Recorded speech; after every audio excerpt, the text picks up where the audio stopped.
The annals of American Gothic horror are replete with tales of isolated farmsteads and shadowed forests. Yet some of the most profound dread is found not in the wilderness, but in the heart of its most civilized cities. In the spring of 1829, Charleston, South Carolina, a city of immense wealth and rigid order, became the stage for a story that would be whispered for generations. It concerns an enslaved woman named Dinah, her mistress, and her 2 young daughters. On Easter morning, a day meant to celebrate resurrection and life, Dinah would lead them to the river's edge not for baptism, but for a final, silent immersion from which they would never return, leaving a stain on the city's memory. If these chronicles of the half-forgotten are what you seek, and this is your first time opening our files, consider subscribing to join our historical inquest and ensure no story is ever truly lost to the archives. Charleston in the early 19th century was a city built upon a carefully constructed paradox, a place of exquisite beauty and profound brutality. Its wealth, a tangible thing that could be seen in the graceful ironwork of its gates and the proud columns of its grand townhouses, was drawn from the dark, fertile soil of the Low Country. The labor of hundreds of thousands of enslaved men, women, and children, toiling in the oppressive humidity of rice and indigo plantations, funded the silks and fine porcelain that graced the drawing rooms south of Broad Street. The city was a monument to a system of human bondage, its very elegance a testament to the suffering that made it possible. On this particular Easter morning, the 7th of April in the year 1829, a thick, pearlescent mist rolled in from the confluence of the Ashley and Cooper rivers. It clung to the cobblestones, muffling the nascent sounds of the day and shrouding the steeples of St. Michael's and St. Philip's in a damp, ethereal veil. The air was cool and heavy with the scent of salt marsh and blooming jasmine, a perfume that could not entirely mask the underlying odors of wood smoke, livestock, and the brackish river mud exposed by the low tide. The day began, as all days in Charleston did, with a quiet and deliberate stratification of movement. Before the first rays of sunlight had fully broken through the fog, the city's enslaved population was already in motion. They moved like shadows through the pre-dawn gloom, their bare feet or worn shoes making little sound on the uneven stones. They were the invisible machinery that set the city in motion, fetching water from the communal pumps, lighting the fires in the kitchens of the great houses, sweeping the piazzas, and preparing the morning meals for the families who owned them. Their presence was ubiquitous and essential, yet they were trained to be unobtrusive, to exist in the periphery of the lives they served. There was a rhythm to their work, a practiced economy of motion born of endless repetition and the constant unspoken threat of punishment for any deviation from the expected pace. For them, Easter Sunday was not a day of rest, but a day of heightened obligations. The white families of Charleston would expect their homes to be immaculate, their meals elaborate, and their attire perfectly laundered and pressed for morning services. The day of the Lord's resurrection demanded a pristine and orderly world, and it was the duty of the enslaved to create it. As the sun ascended, its light filtering through the dissipating mist, the city began to awaken in earnest. The first peals of the church bells echoed through the streets, a resonant, authoritative call to worship. It was a sound that carried across the rooftops and into the walled gardens, a summons intended for the white citizens of Charleston. Soon, the heavy cypress doors of the townhouses opened, and families emerged, dressed in their finest clothes. The men wore dark, sober coats and tall hats, their expressions marked by a practiced solemnity. The women and their daughters were a vision of springtime piety, their pastel dresses and ribboned bonnets a stark contrast to the city's muted tones. They walked with a measured, graceful gait, their prayer books clutched in gloved hands, They exchanged quiet greetings with their neighbors, their voices polite and restrained. Their conversations were of the sermon to come, of the pleasant weather, of the small, inconsequential details that constituted their ordered lives. They moved through the streets as if they were the sole inhabitants, their progress unimpeded, their right-of-way absolute. The enslaved men and women they passed on the street would avert their eyes, their bodies instinctively making way, a silent acknowledgement of the unbridgeable chasm that separated their worlds. Within one such house, a handsome three-story dwelling on a street shaded by live oaks, the morning's rituals were well underway. The house belonged to a woman of some standing, a widow who managed her affairs with a quiet but firm hand. She had 2 young daughters, girls on the cusp of womanhood, who were known for their placid dispositions and their skill at needlepoint. The household was run by a small staff of enslaved people, each with their designated roles and responsibilities. Among them was a woman named Dinah.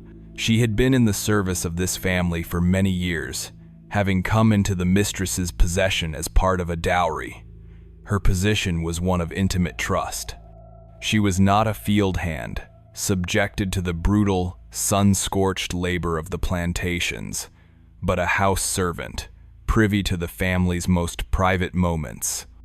She helped the mistress in her daughters' dress, she brushed their hair, she served their meals, and she was the last person they saw at night when she extinguished the candles in their bedchambers. She knew the cadence of their breathing as they slept. She knew the scent of the soap they used. Her knowledge of them was profound, a tapestry woven from 1,000 small, domestic details. On this Easter morning, Dinah moved through the house with her usual efficiency. Her hands, calloused from years of work, were nonetheless deft as she laid out the girls' dresses, pale yellow silks that had been carefully ironed the day before. She ensured the ribbons were perfectly creased, and the small, delicate gloves were laid beside them.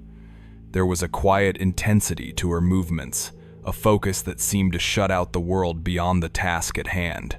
She went about her duties without expression, her face a mask of practiced servitude. Yet, for a brief moment, as she stood by the window in the eldest daughter's room, her work momentarily complete, she paused. She looked out not at the street, but at the walled garden behind the house. A small, brown bird had landed on the branch of a magnolia tree, its head cocked as it sang its morning song. Dinah watched it for a long, silent beat, her hands still at her sides. It was a fleeting, almost imperceptible break in her routine, a moment of stillness that was entirely her own. It was a small, humanizing detail, a flicker of an interior life that remained hidden and inaccessible to the family she served. The bird, having finished its song, took flight and disappeared over the high brick wall, and Dinah turned back to the room, the moment gone as quickly as it had come. The atmosphere within the house was one of hushed anticipation, the typical pre-church quiet of a devout household. The scent of beeswax from polished floors mingled with the aroma of baking bread from the kitchen below. Light streamed through the tall, mullioned windows, illuminating dust motes dancing in the still air. The sounds were muted, the soft rustle of silk as the daughters dressed in their rooms, the distant clang of a pot from the kitchen, the faint, rhythmic ticking of the tall case clock in the hall. It was a scene of domestic tranquility, a perfect portrait of a well-ordered Christian home on the most sacred of days. Yet, beneath this placid surface, the fundamental reality of the house was one of absolute power and absolute submission. Every interaction, no matter how seemingly benign, was predicated on this imbalance. The mistress's soft-spoken requests were commands, backed by the full and brutal authority of the law and the lash. The quiet compliance of the enslaved was not a matter of choice, but of survival. This pervasive, unspoken tension was as much a part of the house's structure as its wooden beams and plaster walls.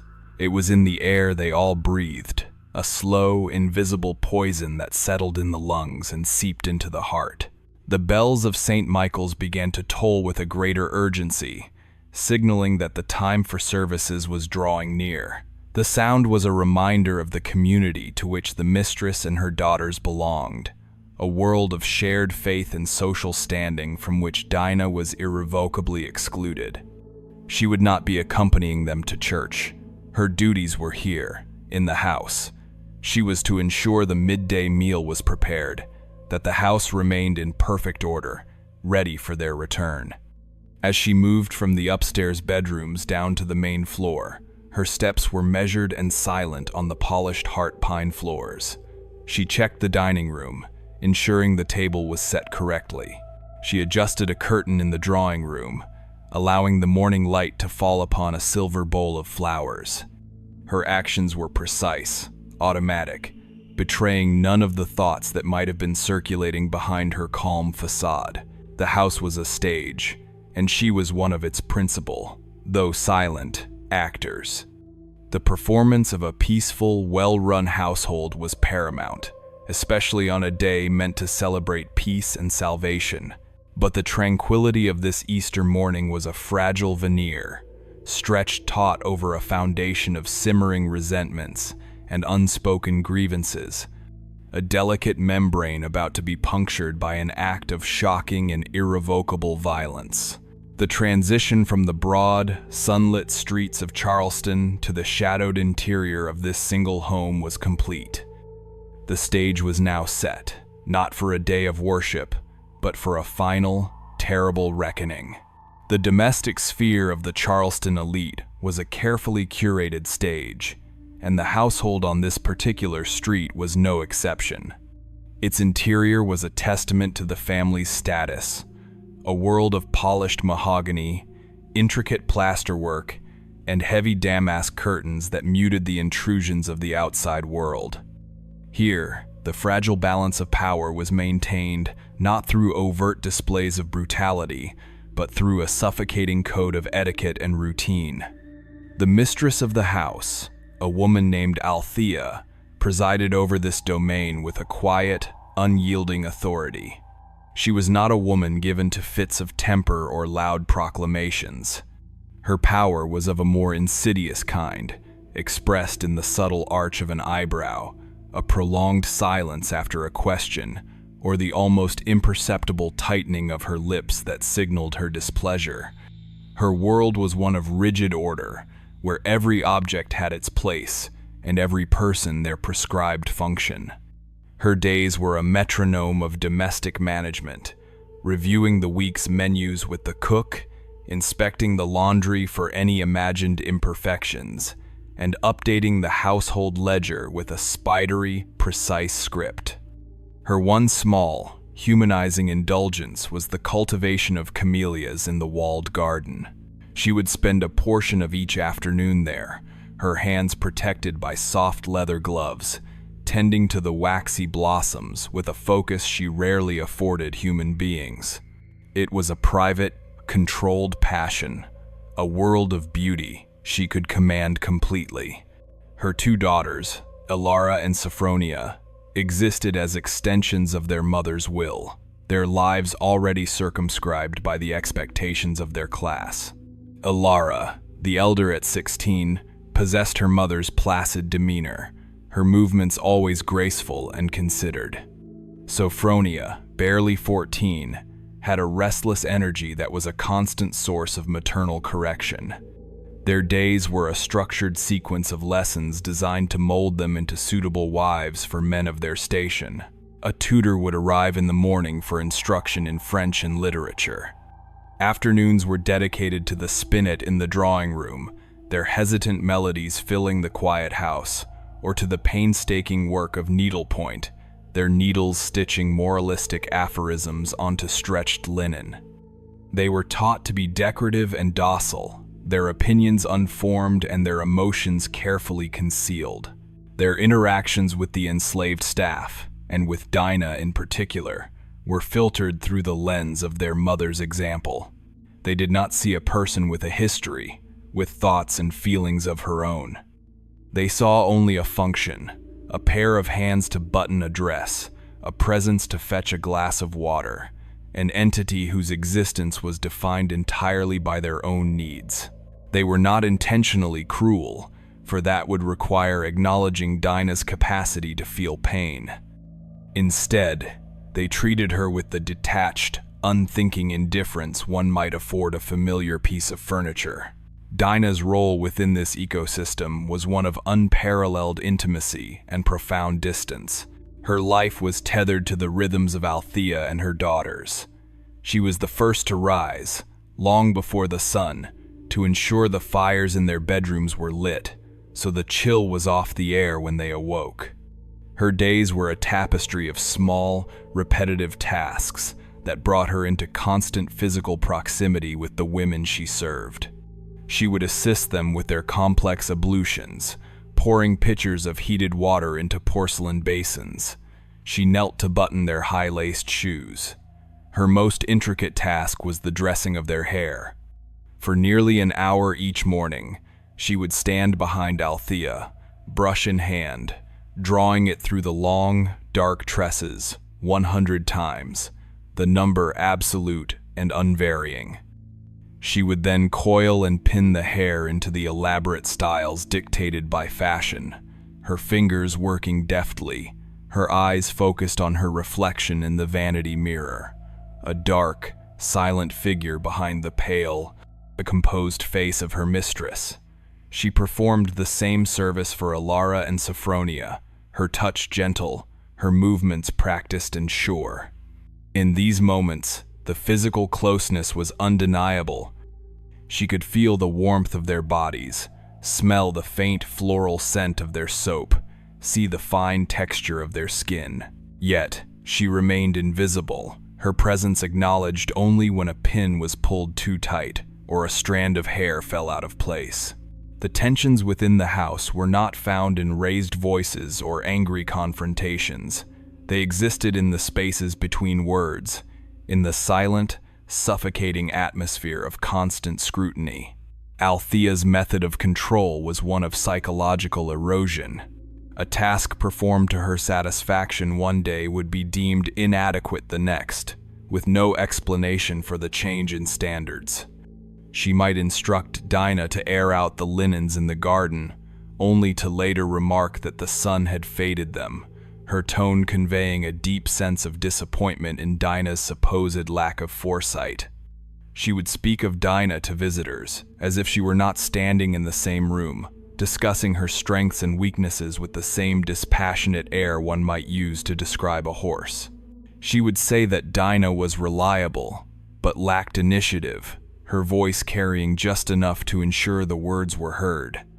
It was a campaign of small, persistent humiliations designed to reinforce the unassailable hierarchy of the house, to remind Dinah at every turn of her complete and utter dependence. The daughters, in their own way, perpetuated this system. Alara would mimic her mother's sigh of exasperation when Dinah took a moment too long to find a specific shawl.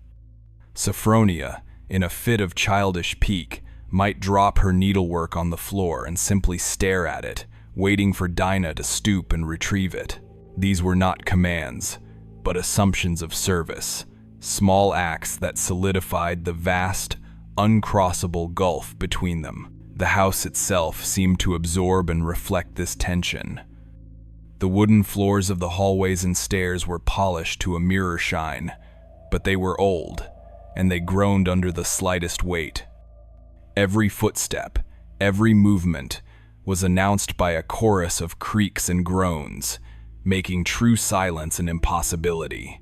The air was often still and heavy, thick with the scent of beeswax and dried lavender, but it was a dead, stagnant air, rarely stirred by a breeze. Even the light that filtered through the tall, wavy glass of the windows seemed different inside, softer and more melancholic than the bright Charleston sun outside. The rooms were filled with beautiful things: a delicate porcelain shepherdess on the mantelpiece, a silver tea service gleaming on a sideboard, a landscape painting in a heavy gilt frame. But these objects were not sources of comfort or joy. They were symbols of a wealth and a life that were not Dinah's, and they were another set of surfaces to be kept free of dust, another responsibility in an endless chain of them. The house was a prison of quiet, orderly beauty, its hushed routines a constant, low hum of oppression. It was a place where a dropped spoon could shatter the silence and draw a cold, lingering stare, where the loudest sounds were often the frantic beating of one's own heart. On this Easter morning, the carefully maintained equilibrium of the household began to subtly shift. The usual pre-church rituals were imbued with a heightened sense of importance, a greater need for perfection. Althea seemed more exacting than usual, her gaze lingering on every detail. She sent Dinah back to her room twice, once because the lace on her collar was not, in Althea's estimation, perfectly flat, and a second time because the bow on her sash was infinitesimally off-center. No words of reprimand were spoken. There was only the silent, dismissive wave of a hand, an eloquent expression of her dissatisfaction. Alara and Sophronia, sensing their mother's mood, were subdued and anxious, their movements small and tentative. The atmosphere in their bedrooms as Dinah helped them prepare was thick with a nervous energy. The house was a tightly coiled spring, and the pressure was building with each passing moment. When they were finally deemed presentable, Althea and her daughters descended the main staircase, their silk dresses rustling with each step. They paused in the hallway, pulling on their gloves and taking up their prayer books. Althea turned to Dinah, who stood waiting by the door. She informed her that after the midday meal was cleared, Dinah was to take the heavy winter quilts down to the river to be washed. It was a task usually reserved for a warmer, less significant day, a deviation from the established routine. Althea explained that she wanted the task done now, before the heat of summer set in, her reasoning presented as simple, irrefutable logic. The statement hung in the air, a small, hard stone dropped into a still pool. Washing the heavy, waterlogged quilts in the cold river was back-breaking work, a task that would take many hours and leave her exhausted. To assign it on this day, a day when the rest of the city's elite households were allowing their enslaved staff a slightly lighter load, was a deliberate and calculated assertion of power. It was a reminder that even the most sacred day on the Christian calendar had no bearing on Dinah's life, that her time and her body were not her own. Dinah received the instruction without any visible reaction. Her face remained impassive, her eyes downcast. She gave a slight nod to indicate she had heard and understood. There was no protest, no argument. In the rigid hierarchy of the Charleston townhouse, her consent was not a factor. Her compliance was assumed. As Althea and her daughters opened the front door, a sliver of the bright morning and the sound of the chiming church bells flooded the dim hallway. For a moment, the two worlds, the one of freedom and piety and the one of silent servitude, coexisted in the open doorway. Then the door closed, and the heavy bolt slid into place. Dinah was left alone in the sudden, profound silence of the house, the mistress's final instruction echoing in the stillness. It was in this quiet, in the aftermath of that small, final act of casual dominion, that the invisible pressures that had been building for years began to coalesce into a singular, terrifying purpose. The transition from enduring the household's suffocating atmosphere to contemplating its utter destruction had begun. The closing of the front door was a sound of profound finality. It was not the gentle click of a latch, but the heavy, resonant thud of a thick wooden panel settling into its frame, followed by the solid, metallic slide of the bolt. In an instant, the sounds of the city, the distant, insistent church bells, the faint clatter of a passing carriage, the chirping of sparrows in the eaves were severed, leaving behind a silence that was not empty, but thick and expectant. Dinah stood alone in the hallway, a motionless figure in the dim, filtered light. For a long moment, she did not move. Her body remained in the posture of a servant awaiting the next command, a study in practiced stillness. But in the quiet, a transformation was taking place. The house, which for years had been her cage, now became her dominion. The air, once heavy with the mistress's scrutiny, was now hers to breathe. The ticking of the tall case clock, usually a measure of the slow, agonizing passage of her servitude, now seemed to be counting down to a moment of her own making. She was the sole occupant, the temporary monarch of this silent, three-story kingdom. Her first movement was slow, deliberate. She did not proceed to the kitchen to begin preparations for the midday meal, nor did she go to the laundry to gather the quilts as instructed. Instead, she turned and walked into the formal drawing room, a space she was typically permitted to enter only for the purposes of cleaning. She ran her hand not over the polished surface of a table or the smooth back of a chair, but along the rough, textured surface of the damask curtains. She felt the weave of the fabric, the slight stiffness of the dye, registering it not as an object to be maintained, but simply as a thing to be experienced. She walked to the spinet and lightly touched one of the ivory keys. It produced a single, discordant note that hung in the still air, a stark, lonely sound that was wholly out of place in the morning's solemnity. It was an act of minor, almost imperceptible rebellion, a claim of agency in a life that had been defined by its absence. She moved through the ground floor of the house like a phantom, her presence both familiar and alien. In the dining room, she looked at the perfectly set table, the gleam of the silver, the crisp folds of the linen napkins. It was a scene prepared for a family that would not be returning to it. The plan, if it could be called such, had not been a thing of careful construction. It was not a plot hatched in the secret, whispered conversations of the enslaved quarters. It was something more elemental, a seed of desperate resolution planted years ago that had been slowly, silently germinating in the dark, acidic soil of daily humiliation. Althea's final, casual command about the quilts had not been the cause, but merely the sun and the rain that brought the terrible bloom to the surface. It was the realization that there was no end to it, that Easter Sunday was no different from any other Sunday, that the birth of her own children would only create more property for the mistress, that her life would be spent counting the 100 strokes of a hairbrush until her hands were too crippled to continue. The violence that was to come was not the product of a sudden, explosive rage. It was the result of a slow, cold, and meticulous calculation, a final, desperate arithmetic of pain.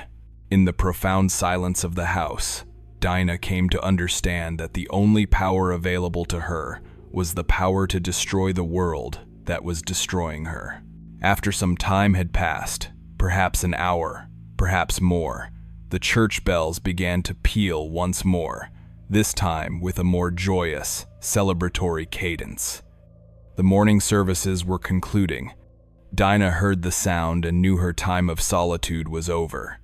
She went to the back of the house, to the small, dark room where the laundry was kept, and she hefted one of the heavy winter quilts. It was thick with wool batting, and its weight was a familiar burden. She did not take them all, only one. She dragged it through the house and out the back door, into the walled garden. She did not proceed to the gate that led to the street, but to a smaller, less used door at the far end of the garden, one that opened onto a narrow lane leading down to the river. The air outside was warmer now, the last of the morning mist having been burned away by the ascending Sunday. She left the garden gate slightly ajar and began the walk toward the water. The lane was empty, a quiet, forgotten artery of the city. Her bare feet made little sound on the packed earth. The quilt, trailing behind her, left a faint, serpentine track in the dust. The path ended at the river's edge, at a small, crudely built wooden jetty used by the households for washing and for docking small skiffs. The river was wide here, its surface a placid, glittering expanse of brown and green, the sunlight breaking upon it in a million dazzling points of light.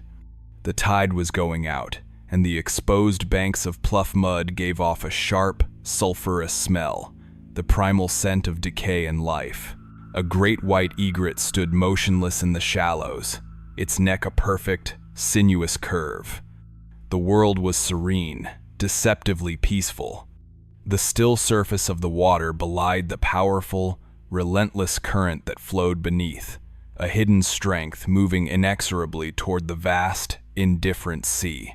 Dinah laid the quilt on the sun-baked planks of the jetty. She did not begin to wash it. She stood and she waited. She knew the route they would take from the church, a path that would lead them past the head of this very lane.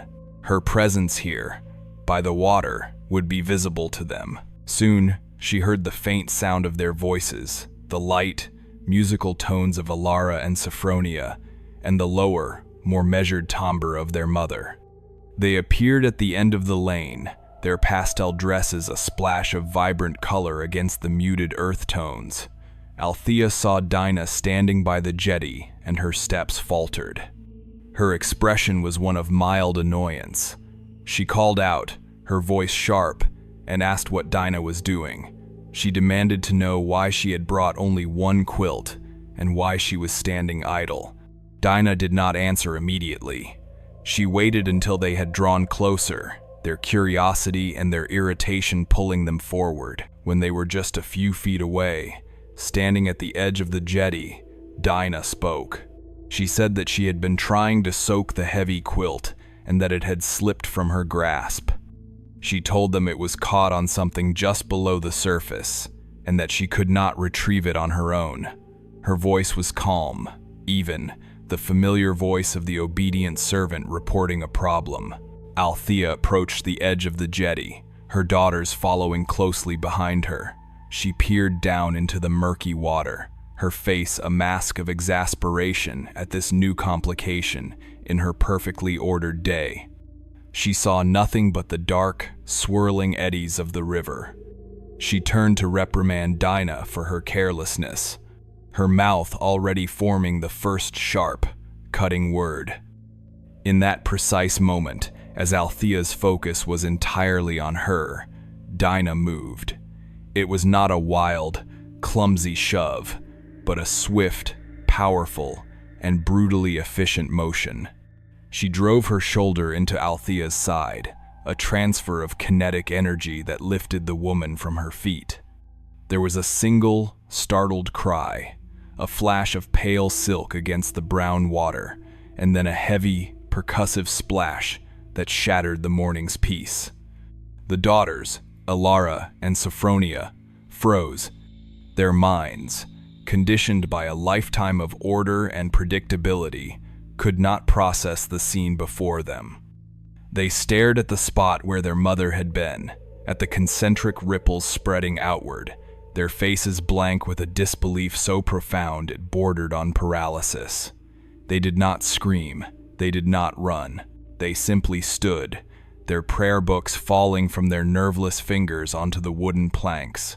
Before the ripples from the first splash had even reached the shore, Dinah turned to Alara, the elder daughter. The girl looked at Dinah, her eyes wide with a dawning, uncomprehending terror. She saw not the familiar servant, but a stranger, an implacable force. Dinah took her by the upper arms, her grip like iron. Alara was slight, her body unaccustomed to physical exertion, and she was no match for the strength born of years of hard labor. There was a brief, frantic, and utterly silent struggle, a desperate, animalistic twisting of the girl's body. Dinah did not hesitate. She pulled the girl forward, toward the edge of the jetty and the dark, waiting water. Alara went into the river with a much smaller splash, a quieter, more pathetic sound. Her pale yellow dress fanned out around her on the surface for a moment, a grotesque, fleeting blossom, before the weight of her waterlogged clothes pulled her under. Only Sophronia remained. The younger daughter had finally found her voice, but it was not a scream. A series of small, choked, whimpering sounds escaped her lips. She had backed away to the far end of the jetty, her hands held up in a useless, pleading gesture. Tears streamed down her face, tracing clean paths through the light dusting of powder on her cheeks. She begged Dinah to stop, her words a jumble of incoherent pleas. She asked why she was doing this. Dinah walked toward her, her steps slow and measured on the wooden planks. The sun was high in the sky now, directly overhead, and it cast no shadow. As she approached, Dinah offered no explanation. Her face was a void, her eyes revealing nothing of the maelstrom that must have been raging within her. The act was beyond words, beyond justification. It was a thing that simply had to be done. She did not bother to grab the final girl. She simply kept walking, her relentless advance forcing Sophronia to retreat backward, step by step, until there was no more jetty beneath her feet. Her fall was almost clumsy, a graceless backward tumble into the river that had already consumed her mother and sister. The water closed over her head, and the surface of the river, for a third and final time, was broken. Dinah stood at the edge of the jetty and watched. She watched as the last of the bubbles rose to the surface and burst. She watched as the powerful current caught the submerged forms and began to pull them away, downriver, toward the harbor and the sea. The water stilled. The egret, undisturbed, returned to its patient hunt in the shallows. The sun shone down with an indifferent warmth. The act was complete. Easter morning was over. Dinah turned her back on the river and began the slow walk back to the silent, empty house. The placid surface of the Cooper River, which had so swiftly and silently swallowed the lives of Althea and her daughters, held its secret for less than 3 hours. The discovery was not made by any agent of authority, nor by a concerned neighbor raising an alarm. It was made by a man named Silas, a free person of color who made a meager living poling a flat-bottomed skiff through the shallows, netting crabs and oysters to sell at the market. He was a man accustomed to the river's rhythms, to the subtle shifts in its currents, and the muted colors of its depths. The Easter holiday meant little to his trade. Hunger was a constant, and the tides waited for no man's piety. As he worked his way along the muddy banks, not far from the small jetty, his net snagged on something unusually heavy and yielding. It was not the familiar, stubborn resistance of a submerged log or the sharp catch of a rock. This was a dead, pliable weight, and it pulled his skiff to a sudden, lurching stop. Annoyed, Silas began to haul the net in, expecting to find it tangled in a mess of discarded fishing line or waterlogged debris. The first thing to break the surface was not the dark green of riverweed, but a swath of pale yellow fabric, a color so incongruous in the murky water that for a moment his mind refused to process it. He pulled harder, his wiry muscles straining. A sleeve emerged, then a shoulder, and then the pale, upturned face of a young woman, her hair fanned out around her head like a dark, silken halo. It was Alara. Her eyes were open, their expression one of placid surprise, as if she were merely contemplating the cloudless sky above. Her skin had taken on the translucent, waxy quality of the camellias in her mother's garden. Silas recoiled with a strangled cry, releasing the net and stumbling backward, nearly upsetting his small, unstable craft. The body, freed from his pull, sank slightly, the yellow dress swirling around it before it was once again caught in the net's embrace. For a long moment, Silas could do nothing but stare, his heart hammering against his ribs, the tranquil beauty of the morning shattered into a million sharp, terrifying fragments. His fear was twofold.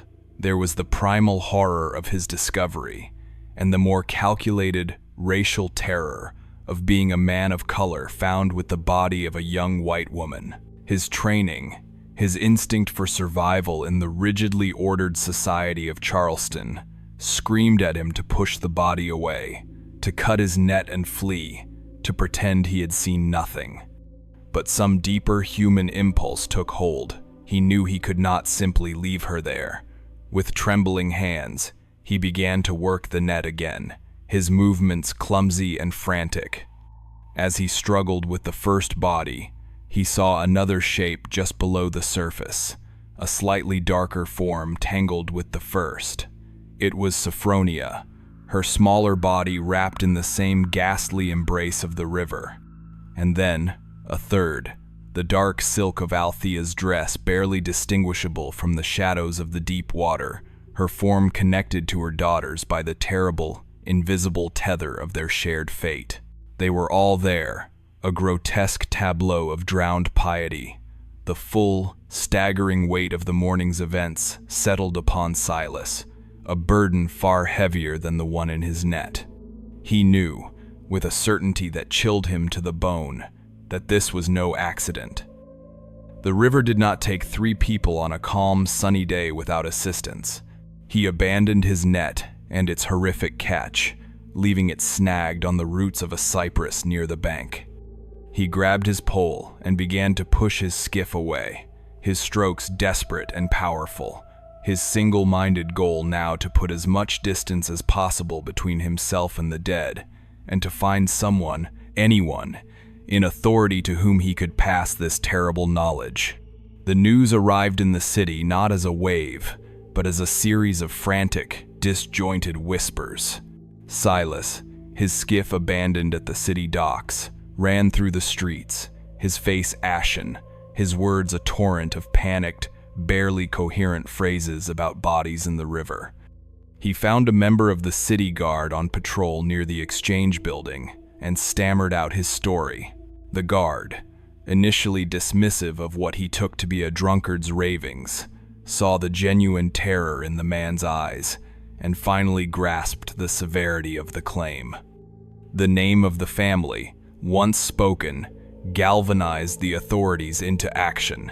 A magistrate was summoned, and a grim procession of guards, led by the shaken but now vindicated Silas, made their way down to the water's edge. The discovery of the bodies, just as Silas had described them, sent a jolt of horror through the assembled men. The retrieval was a grim, clumsy affair. The women were heavy, their limbs stiffening, their fine Easter clothes ruined and clinging to their bodies like a second skin. They were laid side by side on the muddy bank, a silent, damning testament to the violence that had torn them from their world of prayer books and spinet lessons. While the bodies were being recovered, a separate contingent of the city guard was dispatched to the house. They found the front door bolted from the inside. Their loud, authoritative knocking was met with a profound and unsettling silence. The house stood mute and impassive, its windows like vacant eyes staring out at the commotion that was beginning to build in the street. Neighbors, drawn by the unusual presence of the guard, began to appear on their piazzas, and at their windows, their curiosity piqued. The decision was made to force entry. The sound of a battering ram against the solid cypress door was a percussive, brutal violation of the neighborhood's Sunday quiet. With a final, splintering crack, the lock gave way, and the guardsmen spilled into the dim, silent hallway.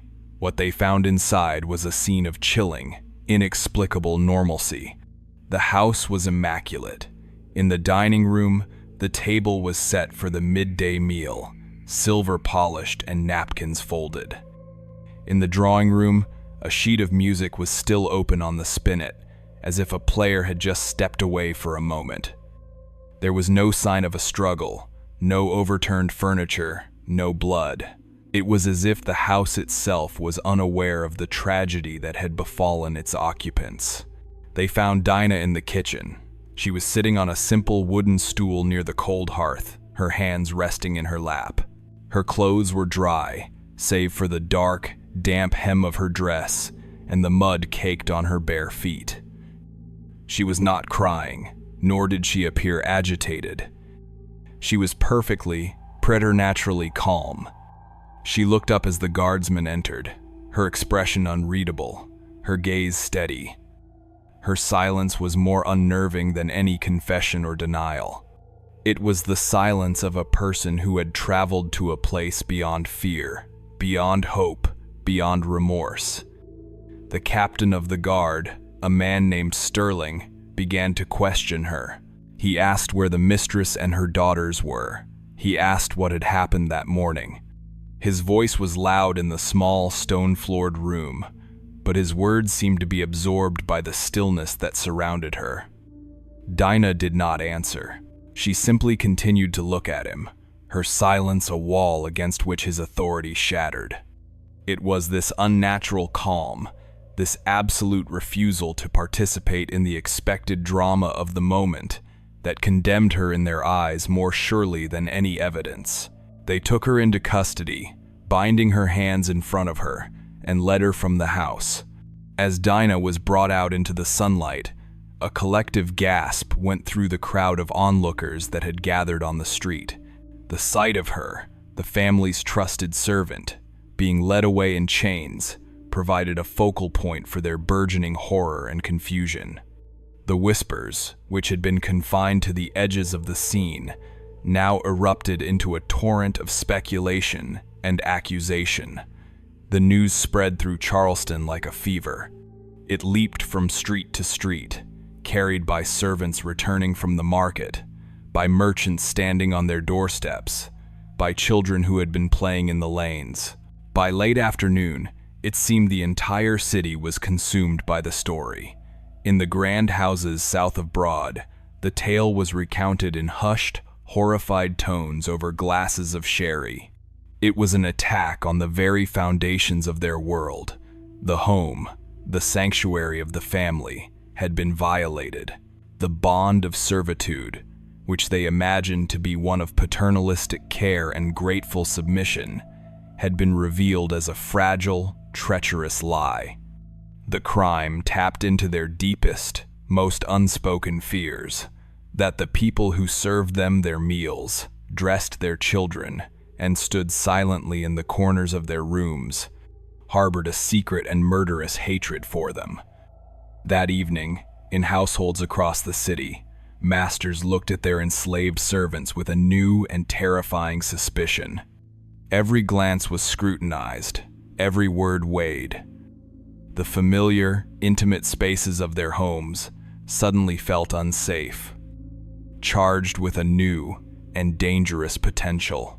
For Charleston's enslaved community, the news spread through a different, more rapid, and clandestine network. It was communicated in the shared glance between two men unloading a wagon, in the whispered phrase passed between two women at a communal well. Their reaction was far more complex and far more perilous. There was, first and foremost, a deep and pervasive fear. They knew that the crime of one would be visited upon all. They braced themselves for the inevitable backlash, the curfews, the arbitrary searches, the beatings meted out as a warning. There would be questions, interrogations, and the looming threat of the sugar house, the city's euphemism for the places where torture was used to extract confessions. Any hint of a conspiracy, any suggestion that Dinah had not acted alone, would bring a wave of unimaginable terror down upon them. So they reacted with a practiced performance of horrified shock, their expressions mirroring those of their masters. But beneath this necessary mask of public condemnation, other, more dangerous currents of thought stirred. Dinah's act, while terrifying in its implications for their own safety, was also a thing of terrible, breathtaking audacity. It was a singular, absolute act of rebellion. She had not run away. She had not plotted a grand uprising. She had, with her own hands, dismantled the source of her oppression. In the deepest, most secret corners of their minds, where thoughts could be held without fear of reprisal, her name became a symbol not of madness, but of a resistance so total it defied comprehension. The rumors began to twist the story into new and more monstrous shapes. Some said Dinah had practiced voodoo, that she had conjured a spirit from the river to drag the women to their deaths. Others claimed she had been driven mad by a secret lover, a white man who had promised her freedom. The most prevalent and dangerous rumor was that this was the opening salvo of a planned insurrection, that Dinah had accomplices, and that the city's entire enslaved population was a powder keg waiting for a spark. The story of Althea's quiet, persistent cruelty, a truth known to every servant in the neighborhood, was a whisper that was quickly silenced, a dangerous and inconvenient narrative in a city that now demanded a simple story of monstrous, unprovoked evil. The chaos of the community's shock and fear began to coalesce into a singular, unified demand for justice. But the justice Charleston craved was not a matter of due process or the careful weighing of evidence. It was a need for a swift and brutal reaffirmation of the established order. The shattered peace of Easter morning had to be avenged. The city, built on a foundation of absolute control, had been shaken, and it now sought to steady itself through the ritual of a public trial and a spectacular execution. The transition from communal horror to the cold, formal machinery of the law had begun. The arrest of Dinah marked the end of the day's chaotic, horrified discovery and the beginning of a cold, methodical process. She was not taken to the city's common jail, but to the workhouse, a place known to Charleston's enslaved population simply as the Sugar House. It was a grim, 4-story brick edifice, its windows heavily barred, its very name a whispered synonym for pain and despair. It was here that the masters of the city sent the enslaved for punishment, for correction that was too brutal or too prolonged to be carried out in a private residence. Its walls had absorbed the cries of countless men and women, and its air was thick with the lingering scent of fear and old blood. Dinah was placed in a cell in the cellar, a small windowless space carved from the damp earth, its only furnishing a single wooden plank for a bed. The darkness was absolute, broken only by the thin sliver of light that appeared under the heavy door when a guard passed by. The silence was profound, a living thing that pressed in from all sides, a stark contrast to the constant, muted sounds of the household she had just left. Her interrogation began almost immediately. It was not a process designed to uncover the nuances of motive or to understand the psychological landscape that had led to the events on the riverbank. Its sole purpose was to extract a confession and, more importantly, to uncover the names of accomplices. The city's white populace, in the grip of a collective panic, could not conceive that such a monumental act of violence could be the work of a single, unaided woman. It had to be a conspiracy, the leading edge of a planned revolt that threatened to consume them all in fire and blood. The interrogators were not jurists, but men whose authority was rooted in the raw, physical enforcement of the slave code. They were led by the captain of the city guard, Sterling, a man whose face seemed permanently set in a mask of grim authority. He was joined by 2 other men, city officials whose names are lost to the historical record, their roles simply to bear witness and lend an official sanction to the proceedings. They questioned her for hours, their voices echoing in the small, stone-walled room they used for such purposes. The questions came in a relentless, repetitive barrage. Who had helped her? Who had put this idea in her head? What was the signal for the uprising? Where were the weapons hidden? They offered her leniency in exchange for names, a quick death instead of a slow one. Dinah remained silent. She sat on a small stool in the center of the room, her hands still bound, her gaze fixed on a point on the stone floor. She did not weep or plead. She did not offer a single word of denial or explanation. Her silence was an act of profound and infuriating defiance. It was a blank wall against which their threats and their promises were useless. It was a final, inviolable sanctuary of self, a place their power could not reach. Frustrated by her refusal to speak, the interrogators resorted to the tools of their trade. The historical record does not detail the specific methods used against her in the cellar of the sugar house. The official court documents, in their dry, sanitized language, make no mention of it, but the practices of the workhouse were an open secret in Charleston. The whip, the branding iron, the thumbscrew, the water cure, these were the instruments used to break the bodies and the wills of the recalcitrant. Yet, through it all, Dinah did not speak. She gave them no names, for there were no names to give. She offered no confession, for in her mind, there was nothing to confess. The act had been its own justification, its own final, terrible statement. Her trial was scheduled with a speed that underscored the city's urgent need for a resolution. It was not a trial in the modern sense of the word, not a search for objective truth, but a piece of civic theater designed to reaffirm the racial hierarchy and restore a sense of order. The court convened in a large, imposing room with a high ceiling and dark, wood-paneled walls. The air was heavy and still, smelling of old paper, beeswax, and the faint, nervous sweat of the men packed onto the hard wooden benches of the gallery. Sunlight streamed through the tall, arched windows, but it seemed to struggle against the room's inherent gloom, illuminating a haze of dust motes dancing in its beams. The proceedings were overseen by a panel of magistrates and freeholders, all of them white, all of them slave owners, all of them men whose wealth and social standing were inextricably linked to the system that Dinah had so violently attacked. There was no jury of her peers, for in the eyes of the law, she had no peers. There was no defense attorney to argue her case, for the concept of an enslaved person being entitled to a robust legal defense was an absurdity. She stood alone, a small, solitary figure, before the massive, carved bench of judgment. The prosecution presented its case with a cold, dispassionate efficiency.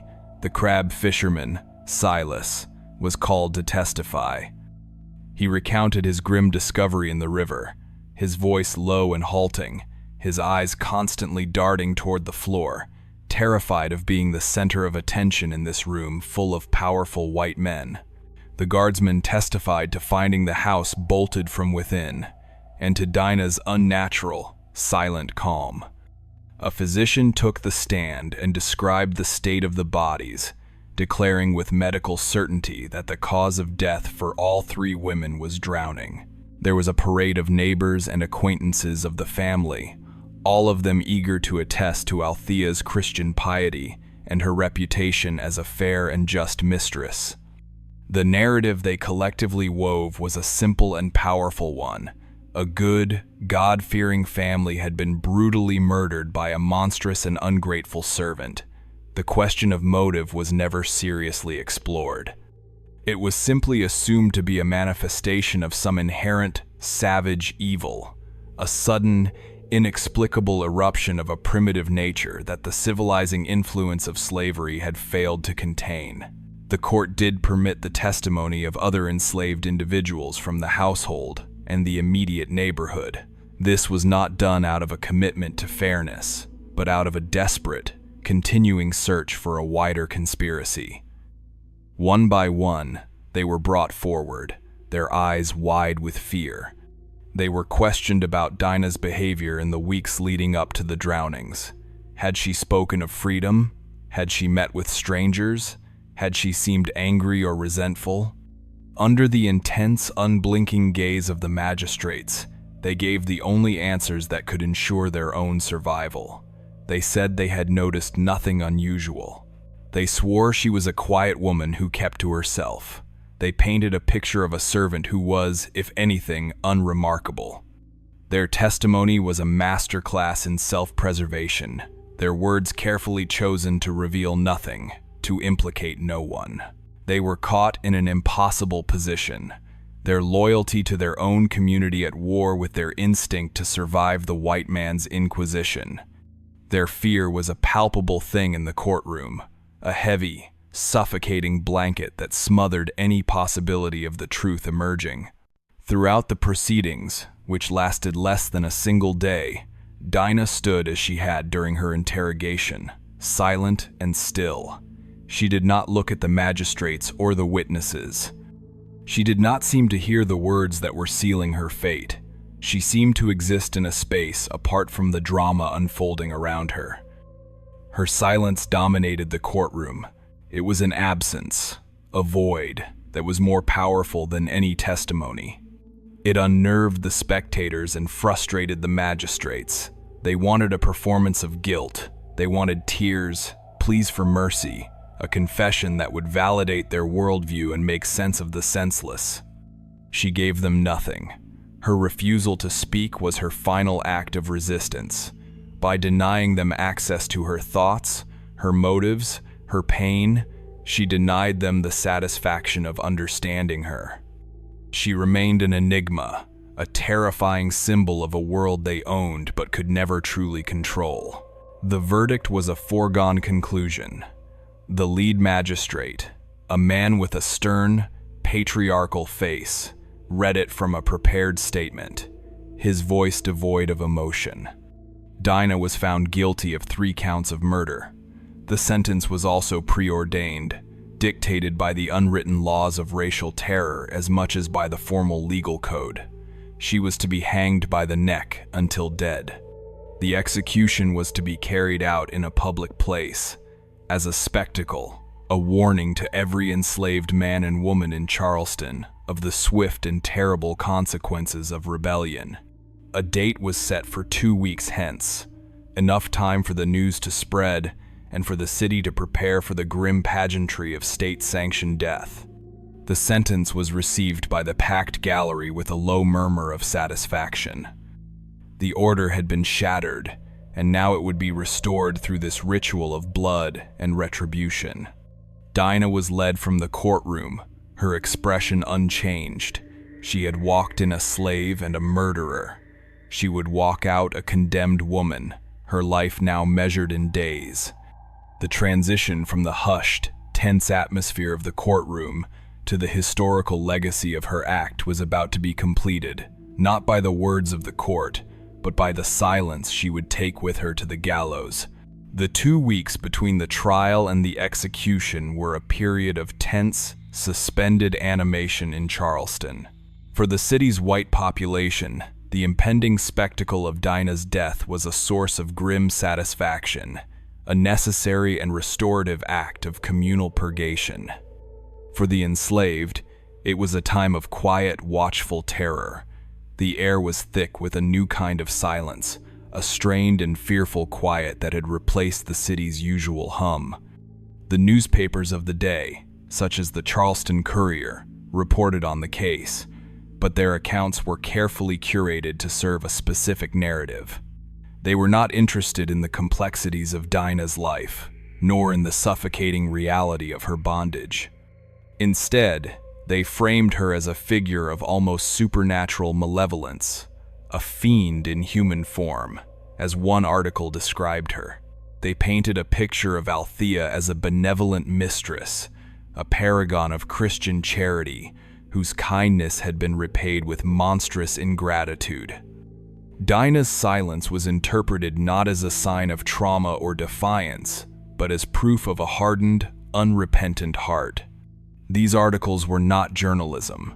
They were moral fables, cautionary tales, designed to reinforce the righteousness of the slaveholding order and to demonize any act of resistance against it. They were crafting the first draft of a history that would seek to erase the truth of her story, even as it sensationalized her crime. Local memory, that fluid and unreliable current of shared stories, began to work its own transformations on the narrative. The story of the drownings became a piece of local lore, a ghost story to be whispered on dark nights. The details became exaggerated, embellished with each retelling. The placid river became a churning, malevolent entity that had conspired with Dinah. The number of quilts she was ordered to wash grew with each telling, becoming a Sisyphean and impossible task. In these popular retellings, Dinah was stripped of her humanity and became a mythical figure, a boogeyman used to frighten children and to serve as a stark, terrifying example of what happened when the natural order was disturbed. This process of mythologizing served a crucial social function. By turning Dinah into a monster, Charleston could avoid the far more terrifying and disruptive task of examining the monstrosity of the system that had created her. If she was simply an aberration, an inexplicable eruption of evil, then the institution of slavery itself could remain unquestioned, its fundamental violence and injustice safely concealed behind the sensationalism of her individual act. The most profound and lasting consequence of this historical framing was the complete and total erasure of Dinah's own voice. Her silence, which had been her last bastion of defiance in the courtroom, became a vacuum into which others projected their own fears, prejudices, and justifications. Her motives, the complex web of pain, despair, and rage that had led her to the riverbank on Easter morning, were left to the realm of pure speculation. Was it a single, final act of cruelty that had pushed her over the edge, or was it the slow, grinding accumulation of 1,000 daily humiliations? Was her act one of calculated political resistance, or was it the desperate, nihilistic lashing out of a soul that could no longer bear its own existence? These are questions the historical record cannot answer, because the record was not designed to preserve the interior lives of people like Dinah. The archive, with its court documents, its newspaper clippings, and its official proclamations, was a monument to the victors, a meticulously constructed edifice of their own self-justification. Dinah's perspective, her truth, was a casualty of the process, a ghost that haunts the periphery of the official account, visible only in the spaces between the lines. The day of her execution arrived, a hot, humid day that promised a later thunderstorm. The gallows had been constructed in a large, open field on the outskirts of the city, a place visible from many vantage points. A large crowd gathered, a cross-section of Charleston society. There were merchants and planters, their families seated in carriages to shield them from the Sunday. There were artisans and laborers, their faces grim and curious. And there were the enslaved, thousands of them, brought from the city's households and the surrounding plantations, their presence mandatory. This was a command performance, a lesson their masters were determined to teach. They were forced to stand and watch, to bear witness to the ultimate expression of the power that governed every moment of their lives. When Dinah was brought out, she was dressed in a simple, coarse cotton shift. Her hands were bound behind her back. She did not struggle or cry out. She walked to the gallows with a steady, deliberate gait, her eyes fixed on the horizon, on the hazy line where the sky met the endless expanse of the salt marsh. She ascended the wooden steps without assistance. A clergyman was present to offer her a final prayer, a last chance for her soul to find salvation in the eyes of the white man's God. He spoke of forgiveness and redemption, his voice a drone against the oppressive silence of the crowd. Dinah gave no indication that she heard him. When he was finished, the executioner, a man whose face was hidden by a black hood, placed the noose around her neck. This was the moment for her final words, the last opportunity for her to speak, to confess, to explain. The crowd held its breath. The silence in the field was absolute, but Dinah remained silent. She looked out over the sea of faces, the curious and the fearful, the powerful and the powerless, and she said nothing. Her final act on this earth was to deny them her voice, to leave them with the terrifying, unanswerable question of why.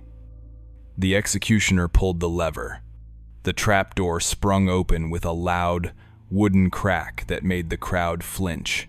Her body dropped, and the rope drew taut. The silence was broken by a collective, shuddering gasp. The lesson had been delivered.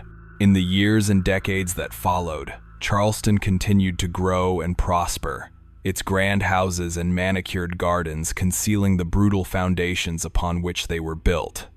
The story of Dinah of Charleston became a footnote in the city's official history, a brief, sensationalized account of a crime that was quickly overshadowed by the grander, more sweeping tragedies of war and Reconstruction. But the story never truly went away. It lingered in the city's memory, a haunting, unresolved chord. It lingered in the quiet, shaded graveyards where the bodies of Althea and her daughters lay beneath weathered, lichen-covered stones, their inscriptions slowly eroding under the relentless assault of time and humidity. Their names are still there, for those who know where to look, but they are becoming illegible, fading back into the anonymous stone. Dinah, by contrast, has no grave marker. Her body was likely interred in an unmarked potter's field, her final resting place as anonymous as her origins. Yet, her legacy, in its own dark and troubling way, is more enduring than the stone monuments of her victims. She exists as a question, a disturbance in the placid narrative the city tells about itself. The house where the events unfolded still stands, though it has been altered by time, its interior divided into apartments, its garden paved over. The river still flows past the place where the jetty once stood, its currents carrying the silt and secrets of the low country out to sea. The water is a silent, constant witness. It holds the memory of that Easter morning, the memory of the splashes that broke its surface, the memory of the pale silk dresses swirling in its murky depths. It is an archive of its own, one that does not rely on paper and ink, and it is as silent and inscrutable as Dinah herself. Her story is a stark reminder of the violence inherent in the master-slave relationship, a violence that is not always expressed in the lash and the chain, but can also exist in the quiet, daily erosion of the human spirit. It demonstrates how a system of total control can create conditions in which the only available response is an act of total destruction. It is a story about the legacy of slavery, not as a political or economic institution, but as a crucible of intimate, psychological horror. What does Dinah's act tell us about resistance? It was not an organized revolt aimed at liberation. It was a singular, nihilistic act of annihilation. It was not a blow against the institution of slavery, but the destruction of a single, intimate manifestation of it. It achieved nothing in a practical sense. It did not free anyone. It did not spark an uprising. It only brought more fear and scrutiny upon the enslaved community. And yet, in its absolute refusal to endure another day of servitude, in its willingness to trade a life of bondage for a brief, terrible moment of agency and a certain death, there is a kind of terrifying, elemental power. It is the resistance of the cornered animal, the resistance of the soul that has nothing left to lose. It is a form of resistance that is deeply troubling, for it offers no hope, no vision of a better future, only a final, violent negation of the present. The lingering question is not simply why she did it, but what it means that a human being could be placed in a situation where such an act becomes the only imaginable path. Dinah's silence is her most enduring legacy. By refusing to explain, she forces us to confront the abyss that separated her world from the world of her captors. Her silence is an accusation. It accuses a system that denied her a voice, a history, a future, and it accuses the historical record itself for its inability to capture the true depth of her suffering. She remains forever on the other side of a historical divide, a dark star in the constellation of American Gothic history, a woman who, on a day meant to celebrate life, chose to become an agent of death, leaving behind only a blood-stained river, a silent house, and a question that still echoes through the quiet streets of Charleston. The account of Dinah's final Easter morning is now committed to the archive. We are grateful for your presence as we turn this final difficult page.